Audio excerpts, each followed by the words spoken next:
I think I found a contender for this beast of a cave that I showed a few episodes ago, somewhere much closer to home. By that I mean a couple of thousand blocks away, which is much more convenient to travel to than the one under the jungle at over 7,000 blocks away from us. And here it is, Cool Cave number 2 in all its glory. I actually found it off camera after the last episode when searching for coal, because I have a few things I didn't have the fuel to cook. Although, as has been pointed out, I keep forgetting to head into the nether for an alternative fuel source. I want to say lava cooks 200 items before burning out, and I even have a lava bucket in a shulker box visually reminded me, not to mention another 14 empty buckets in there we could put to use. And it's not as if we're lacking on iron, we could make many more and it wouldn't hurt us. In fact, why am I telling you what I could be doing instead of actually doing it? I might as well flood the auto smelters with lava now and save my coal for something else. Like torches, I'm always running low. Anyway, that was a bit of a tangent we went off on. So yeah, Cave 2 found this place, a huge cave that I explored for quite a bit, but still with a huge part of it that is left unexplored. And right where I stand was an amethyst geode. I thought about leaving it and having another place to farm the crystals, but with already having amethyst geode number 1 and amethyst geode number 2 not being far from the base, it's unlikely I'm ever going to take the 2,000 block trip over to another geode that is outside of render distance, and so not even having the crystals grow until I'm close enough when we have 2 perfectly good geodes on our doorstep. So the choice was made to remove the entire geode. Maybe I should have done it on camera, but I didn't. That's how it is. Don't be upset, I'm starting to include the world seed in the video description, so if you want to come see the place for yourself and keep the geode for yourself, here are the coordinates for the cave. And more specifically, here are the coordinates for the geode. Something I can't give the pinpoint location of was where I found these 10 pieces of deep slate coal, found here in this very cave, and I thought I'd save them because I don't come across them very often. There's something else I want to show you guys, and it's that one of our librarians is now a zombie villager. Nothing to do with me, I would have shown the process of me infecting him, but somehow a zombie has gotten in here and infected the guy. Kind of odd because the gates from outside the trade hall are closed, so I know it's not through here. And frankly, nothing would have spawned out here with the number of torches we have. In fact, I've placed torches all across the top of the trade hall, so I'm double sure nothing would have spawned. My only thought is that a drowned spawned in the ocean, saw me flying up from the hole to my chests, path found its way onto the land towards me, but then saw an easier target in the form of helpless villagers, dropped down to the walkway and infected the closest host. But then it's weird, only the one villager got infected, so did it just feel bad, change its ways and then do us all a favour and throw itself into the hole? And why that specific villager in the corner when there are much closer villagers? On the plus, I know that villager particularly well because he's the one always extorting us with a 64 emerald price for one efficiency 5 book. So as far as I'm concerned, you get what you deserve. Fortunately for him, I have my own self-interests at heart and curing him is in that best interest. And I know I've got several golden apples I've found. Somewhere.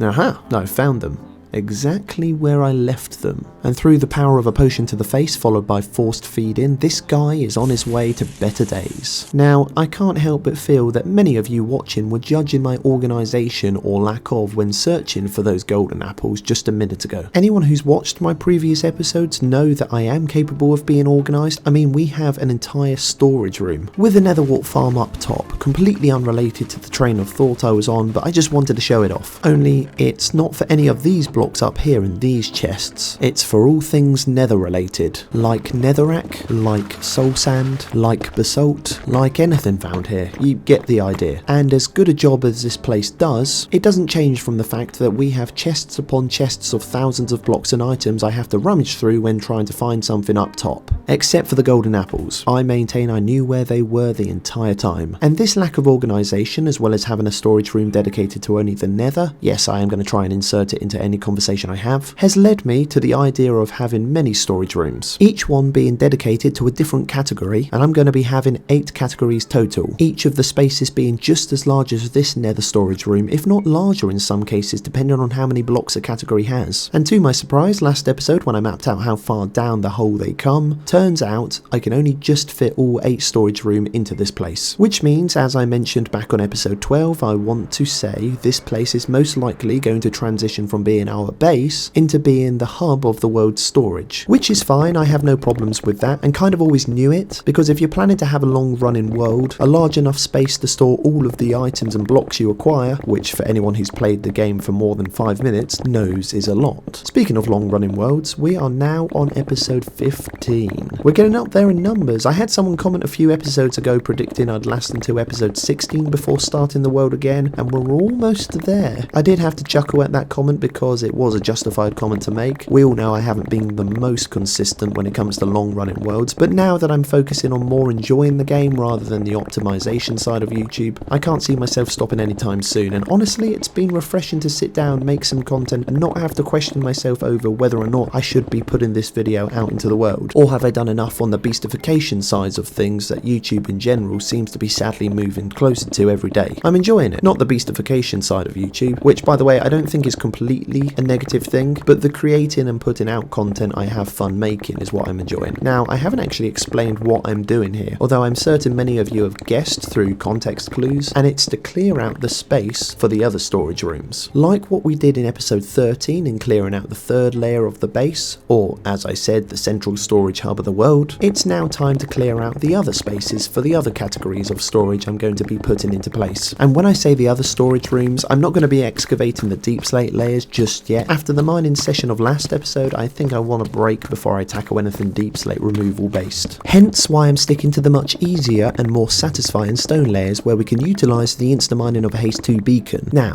last episode I asked for some feedback about the time lapses of me grinding within the game. Not the best choice of words I know, but for those long-winded sort of activities prompted by a few people voicing their enjoyment of previous time lapses, like specifically the one used when organising the chests of the nether storage room, which by the way I'm very grateful for the feedback you guys gave me last episode. It seems the general consensus is that third person POV time lapses are preferred over first person, where if you speed up too much the footage becomes too much of a blur that no one really knows what they're looking at apart from visual epilepsy. And it was in the comment section that some of you did say you preferred me simply talking over the top, and so now I'm going to ask for some more feedback, this time about long rambling sessions, or longer than my usual rambling sections, prompted as said by a few of you guys saying you enjoy the longer sections of unedited content of me doing something like mining for instance, while talking about almost anything that you can have on in the background, because I know there's a lot of you like myself that will be doing one thing, like for example playing Minecraft, while having a video playing on another screen in the background. And so if that is something a lot of you guys like, I'm more than happy to leave in longer segments of me talking. Obviously this is still a video and not a stream, and I'm likely to have multiple cuts to different areas, doing different activities, because that's the nature of the content I like to make. I like to show rather than tell, and quite often that means having multiple cuts to different areas to properly demonstrate the point I'm trying to get across. But many of you know that I do also very much like to talk, and so as said, if I'm doing longer winded activities and you want me to natter away in the background while having raw footage up, sure thing. Although don't be expecting anything too much, because like I said, I've got to keep in mind it is a video, not a VOD of me playing the game. And that's part of the reason I'm now returning after having mined out the remainder of the 4th level of the storage hub. It's the same size as the 3rd layer and nether level. Whether or not that will change is way too early to say, but what I will say is that it didn't take all that long to do. And unsurprisingly, we're bordering into the local cave system, of which there is an amethyst geode, and with it being literally outside the dimensions of the storage room but still nearby, I'm going to add it to our collection of geodes I regularly harvest. Good thing too, because my other geodes are progressively getting a little smaller each time from me accidentally breaking the budding amethyst blocks. There's also an uncovered hole in the ground leading down to a larger cave I may or may not have fallen into several times, and gotten several fractures attempting to fly out.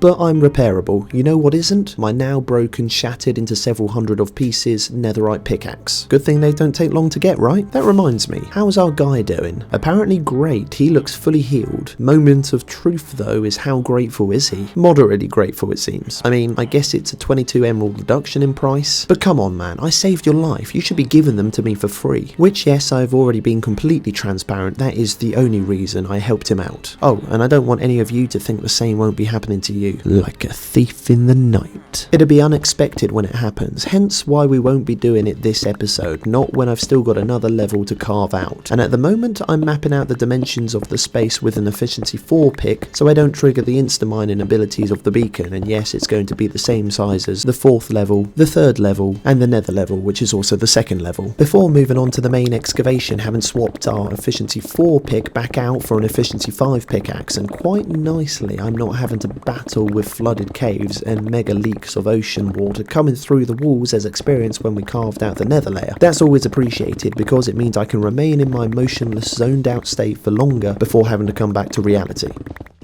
Something I've come back to now that the space has been removed. That was quick, wasn't it? And now we're getting into deep slate territory, so long mining session sort of territory, not for the faint of heart. But we're going to leave the deep slate excavation for another episode. I want to show you another amethyst geode we found, making this number 4 within this area, and another one we're going to be adding to the collection of harvestable geodes.